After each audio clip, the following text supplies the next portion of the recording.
Assalamualaikum students. Welcome to class 9. I am your chemistry teacher. My name is Kausar. I hope you have understood chemistry worksheet number 1. इस मुश्किल हालात में सबसे ज़्यादा नुकसान तालीम का हुआ है। एक नए अंदाज में समझना और समझाना हम दोनों यानी स्टूडेंट और टीचर के लिए नया चैलेंज है। लिहाजा हम दोनों को मिलकर बहुत मेहनत करनी होगी। सबसे पहले आपके पास 7 चीज़ें होनी चाहिए जो कि आपको रजिस्टर में काम करने के लिए इस्तेमाल करना होगा।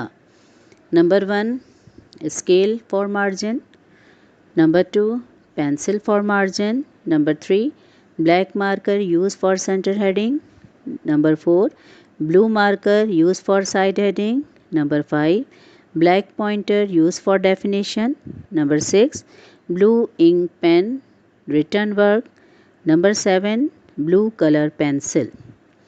जब डेफिनेशन लिख लें तो उसको ब्लू पेंसिल से अंडरलाइन करना है। अब आप अपने रजिस्टर का इंडेक्स का पेज निकालिए। इसमें 5 कॉलम बने होंगे।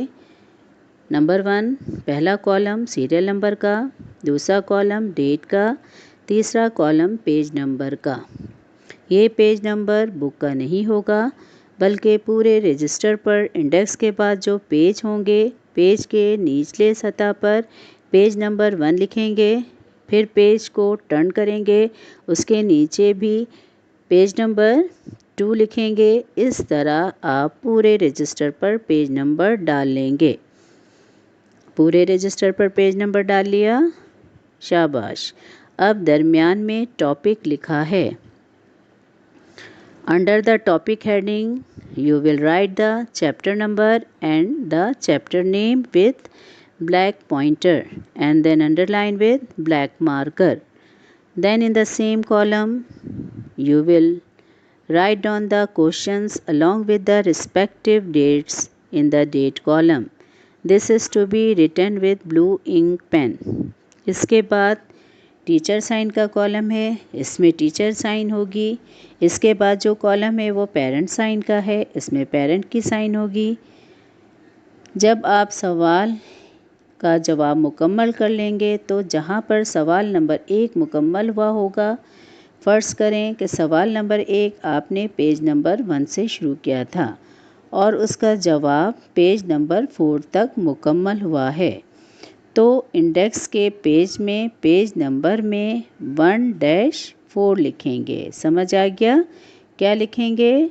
पेज नंबर 1 till 4 लिखेंगे। अब आप किसी भी कलर की कंप्यूटर शीट लें, इस पर अच्छी राइटिंग में खूबसूरती के साथ सिलेबस लिखेंगे।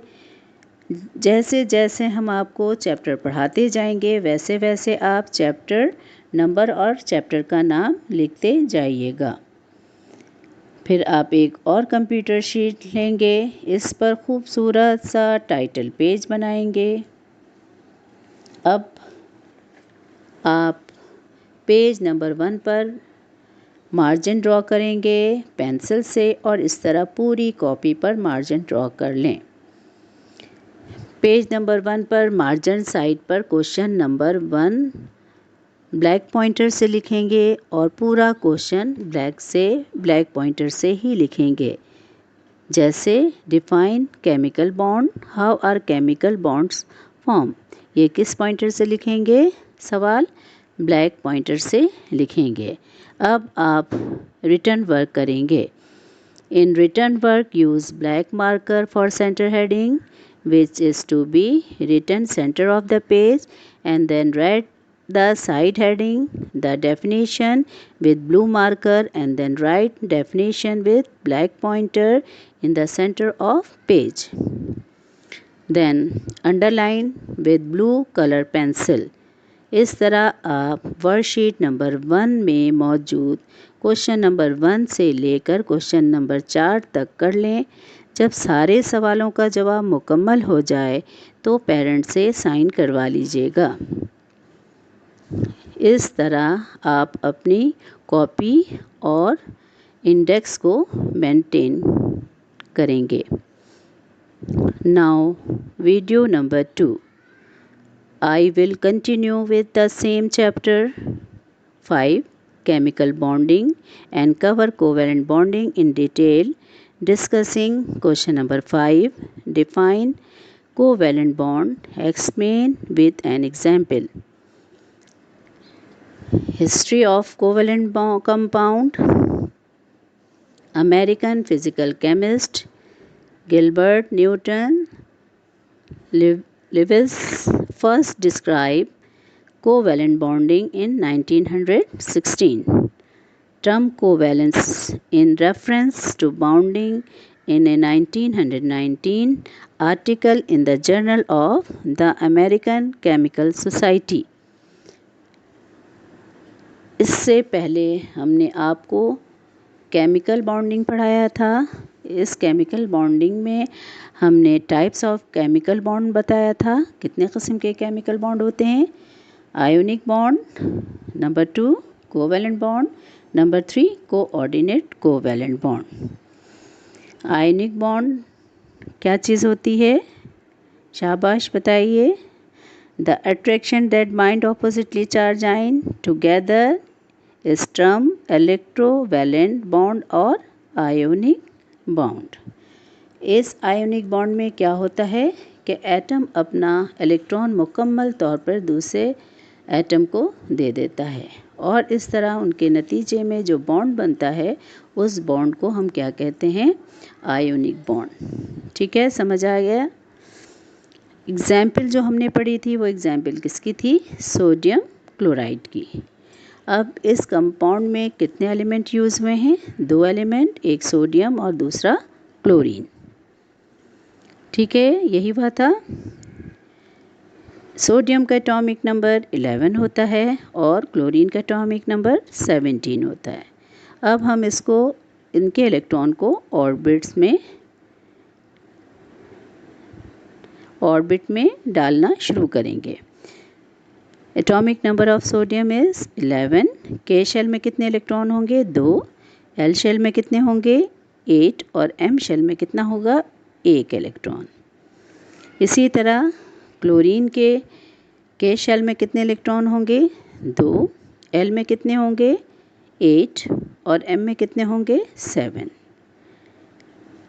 क्लोरीन के 2 शेल्स तो कंप्लीट हैं, के और L.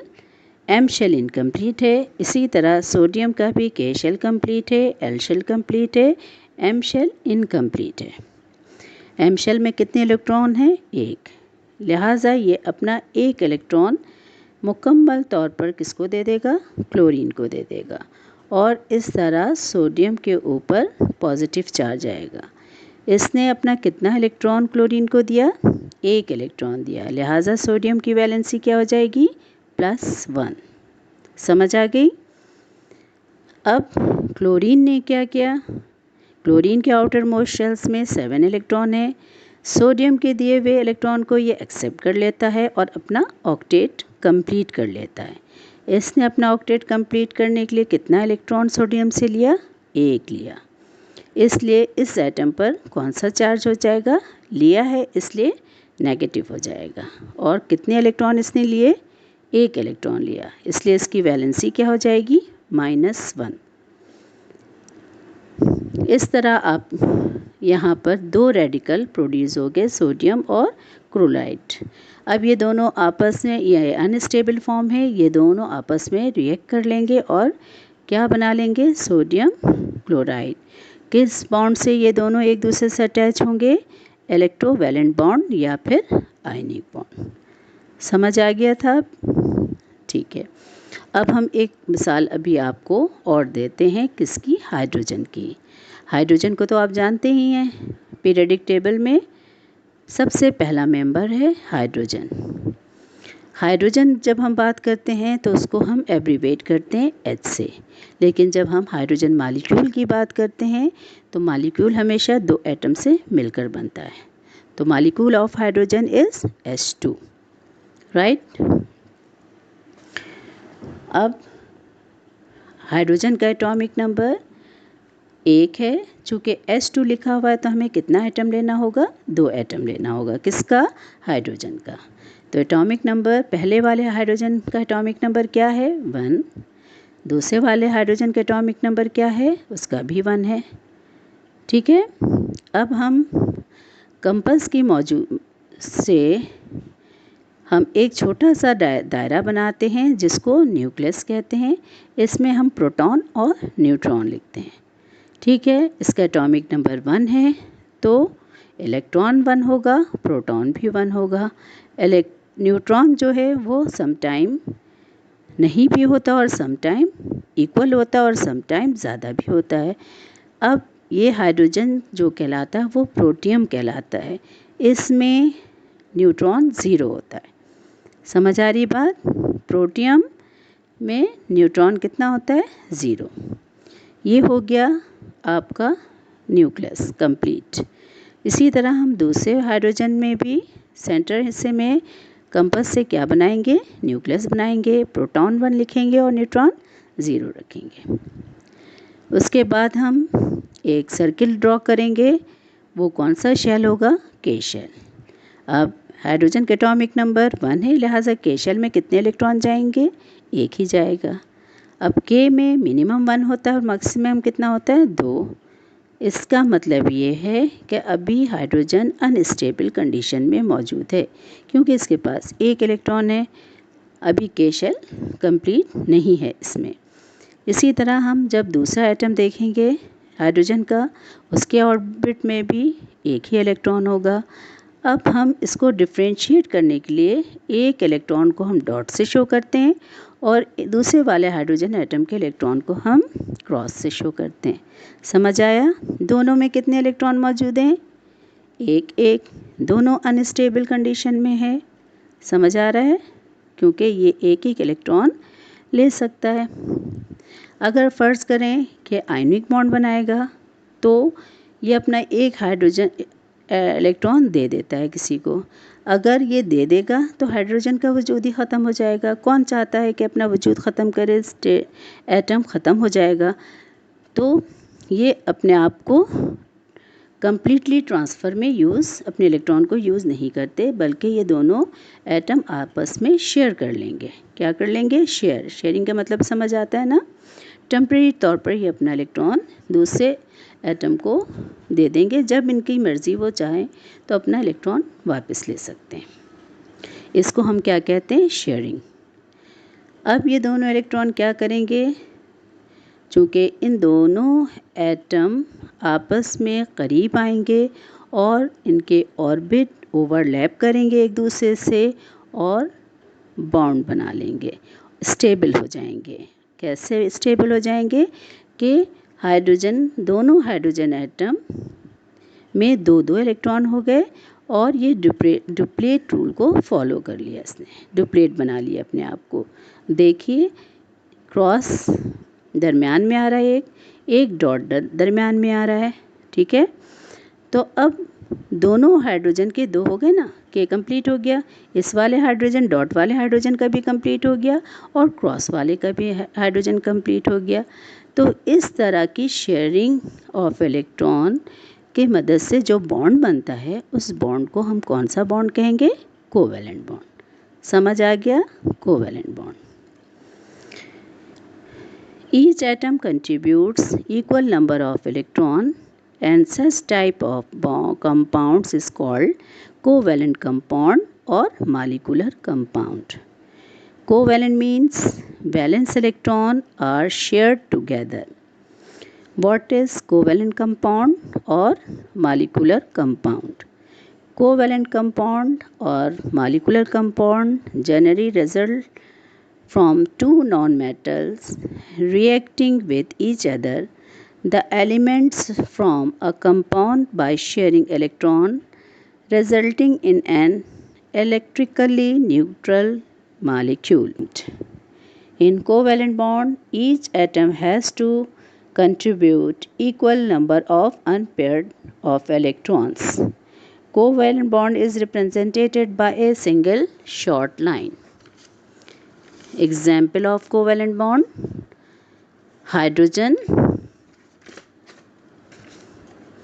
Hydrogen atom have one electron in their outermost shells and lacking only one electron in it. When both atoms share one electron for bond formation. Orbital method, atomic number of hydrogen 1. Other atom of hydrogen, the atomic number is 1. K shell containing 1 electron. दूसरे वाले hydrogen में भी K shell में कितने electron होंगे 1. Electronic arrangement of hydrogen K1. Other atom, electronic arrangement of other hydrogen atom is K1. Electronic configuration 1s1. दूसरे वाले hydrogen atom की भी इलेक्ट्रॉनिक कॉन्फ़िगरेशन क्या होगी 1s1. अब इसमें भी दोनों हाइड्रोजन एटम को एक एक इलेक्ट्रॉन की ज़रूरत होगी, लिहाजा ये क्या करेंगे शेयर कर लेंगे आपस में और क्या बना लेंगे ड्यूप्लेट कर लेंगे और इस तरह इसके आउटर मोस्ट शेल कंप्लीट हो जाएगा। और इस तरह की बॉन्डिंग को हम कौन सी बॉन्डिंग कहते हैं कोवैलेंट बॉन्ड। अब इसको एक अदर दूसरे मेथड से भी एक्सप्रेस करते हैं, उसको क्या कहते हैं dot and cross method. Dot का मतलब क्या होता है एक छोटा सा डॉट गोल सा निशान और क्रॉस के मतलब एक क्रॉस लगाना होता है। अब इस मेथड में एटम पर जो इलेक्ट्रॉन को शो करेंगे उसको हम किससे करेंगे, एक को डॉट लगाकर शो करेंगे और दूसरे को क्रॉस लगाकर शो करेंगे। समझ आ रहा है। अब हमने यहाँ पर कितने हाइड्रोजन लिए थे 2 हाइड्रोजन का एटम लिया था। एक हाइड्रोजन के एटम में कितना इलेक्ट्रॉन था 1 इलेक्ट्रॉन था। दूसरे हाइड्रोजन में भी कितने इलेक्ट्रॉन थे आउटर मोस्ट शेल में 1 था।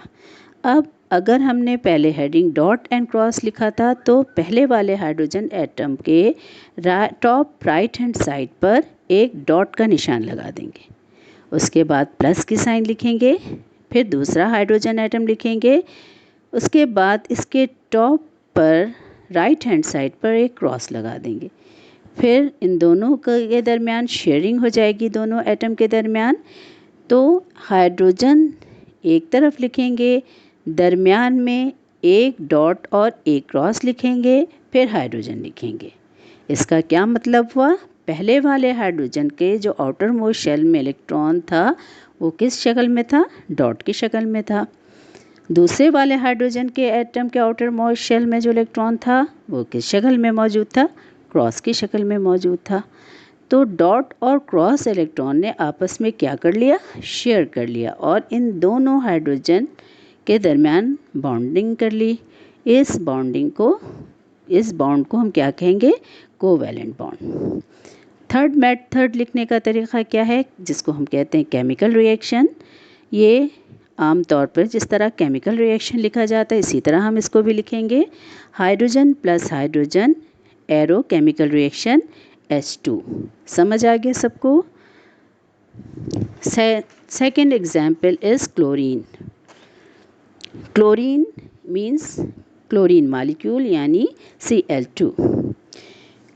Chlorine atom have 7 electron in their outermost shell and lacking only 1 electron in it. When both electrons share 1 electron for bond formation. Chlorine का एटॉमिक नंबर कितना होता है 17। दूसरे क्लोरीन का भी कितना होगा 17। अब हम इसको भी ऑर्बिटल मेथड से भी शो करेंगे, क्रॉस एंड डॉट मेथड से भी शो करेंगे और केमिकल रिएक्शन में भी शो करेंगे। तो सबसे पहले हम ऑर्बिटल मेथड से समझाना शुरू करेंगे। पहले हम सबसे पहले क्लोरीन का न्यूक्लियस बनाएंगे। एटॉमिक नंबर क्लोरीन का कितना है 17, तो इलेक्ट्रॉन भी कितना होगा 17 और जितना इलेक्ट्रॉन होता है उतना ही प्रोटॉन होता है, लिहाजा प्रोटॉन भी कितना होगा 17। तो P में हम क्या लिख देंगे 17 और न्यूट्रॉन कितना होता है इसमें 18 होता है। ठीक है, ये कंप्लीट हो गया न्यूक्लियस का क्लोरीन एटम का। अब हम K शेल बनाएंगे। K शेल में मिनिमम 1 इलेक्ट्रॉन होता है और मैक्सिमम 2, तो हम इसमें 2 इलेक्ट्रॉन फिल कर देंगे K शेल में। उसके बाद दूसरा ऑर्बिट बनाएंगे जो क्या कहलाएगा एल ऑर्बिट। इस ऑर्बिट में कितने इलेक्ट्रॉन कम से कम होंगे? एक, और ज़्यादा से ज़्यादा कितना होगा? 8। इसमें भी हम 8 इलेक्ट्रॉन पेयर की शक्ल में डाल देंगे, 2 2 2 एंड 2। इस तरह 8 इलेक्ट्रॉन हमने किस में फिल कर दिया? एल ऑर्बिट में। इस तरह क्लोरीन के शेल और L shell totally complete filled हो गए इलेक्ट्रॉन से। अब बचे कितने इसके? 7 इलेक्ट्रॉन। नेक्स्ट शेल कौन सा होगा? एम। एम में कम से कम 1 होता है और ज़्यादा से ज़्यादा 18 होता है। तो अब क्लोरीन के पास कितने इलेक्ट्रॉन बचे? 7। ये सारे के सारे कौन से ऑर्बिट में जाएंगे? एम शेल में जाएंगे। अब एम शेल में हम जो 7 इलेक्ट्रॉन फिल करेंगे उसको पेयर की शक्ल में करेंगे, 2 2 2 एंड 1 इज़ अनपेयर्ड। राइट, समझ आ गया? तो इलेक्ट्रॉनिक अरेंजमेंट क्या होगी इसकी? K2 L8 M7। और इलेक्ट्रॉनिक कॉन्फ़िगरेशन क्या होगी? 1s2 2s2 2p6 3s2 3p5। यानी इस क्लोरीन को भी 1 इलेक्ट्रॉन की ज़रूरत है और अपने ऑक्टेट कंप्लीट करने के लिए, क्योंकि इसके पास 7 इलेक्ट्रॉन है। अगर 1 इलेक्ट्रॉन ये ले लेगा तो ये अपना ऑक्टेट कंप्लीट कर लेगा। समझ आ रहा है? अब हम दूसरे क्लोरीन एटम की तरफ चलते हैं। उस क्लोरीन एटम का भी एटॉमिक नंबर यकीनन 17 होगा। सही है? उसमें भी हम प्रोटॉन बनाएंगे। जितना इलेक्ट्रॉन होता है उतना ही प्रोटॉन होता है, तो 17 इलेक्ट्रॉन है तो प्रोटॉन भी 17 होगा। न्यूट्रॉन 18 है। के शेल में कितने इलेक्ट्रॉन डालेंगे? शाबाश बताइए। 2। एल में कितने डालेंगे? 8। शाबाश। और इसके पास रह कितने के इलेक्ट्रॉन गए? 10 तो हो गए। बचे कितने? कितने बचे? 7 इलेक्ट्रॉन। 7 इलेक्ट्रॉन कहाँ जाएंगे? कौन से शेल में जाएगा? क्योंकि के भी कंप्लीट हो गया, एल भी कंप्लीट हो गया, तो 7 इलेक्ट्रॉन का कौन से शेल में जाएंगे? शाबाश बताएं। एम शेल में जाएगा। ठीक है?